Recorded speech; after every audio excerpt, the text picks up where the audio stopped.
Untuk mengetahui lebih lengkap terkait agenda Presiden Prabowo Subianto, kita sudah terhubung dengan jurnalis Kompas TV, ada Feriska Immanuel di sana. Feriska, selamat siang waktu Indonesia.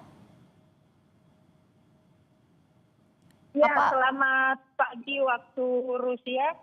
Baik, Feriska, bagaimana agenda Presiden Prabowo di sana? Sementara ini Presiden sedang berada di Taman Makam Pahlawan. Selanjutnya, apa agenda Presiden Prabowo selanjutnya, Feriska? Baik, Tata dan juga saudara, baru saja Presiden Prabowo menghadiri atau datang ke makam Taman Makam Rizkarovskoye di Saint Petersburg untuk mengenang tragedi blokade Nazi pada warga Rusia di Saint Petersburg yang menewaskan jutaan warga Rusia, dan ini menjadi salah satu agenda dari rangkaian agenda Presiden Prabowo pada hari ini. Dan saat ini kami sudah mulai bergerak, Presiden juga sudah mulai bergerak untuk menuju ke Istana Presiden Rusia,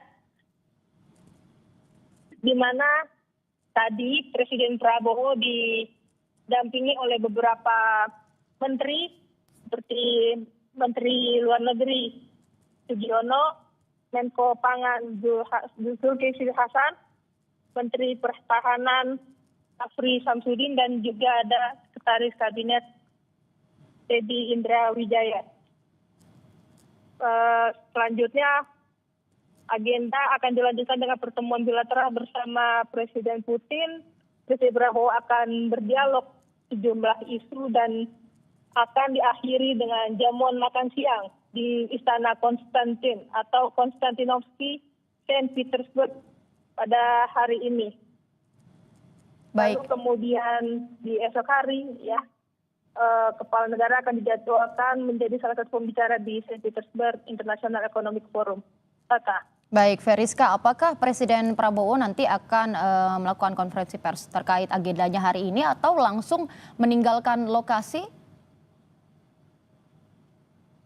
Ya, Tata, sejauh ini dari informasi yang bisa saya dapatkan tidak ada konferensi pers terkait kunjungan beliau di Taman Makam ini. Namun kemungkinan kita akan tunggu update selanjutnya apakah akan ada joint statement setelah pertemuan bilateral antara Presiden Prabowo dengan Presiden Rusia Vladimir Putin. Baik, Feriska, terima kasih atas laporan Anda. Selamat bertugas kembali. Dan saudara, itulah laporan langsung dari Feriska Immanuel, jurnalis Kompas TV, langsung dari Rusia terkait agenda Prabowo Subianto, Presiden Republik Indonesia di Saint Petersburg.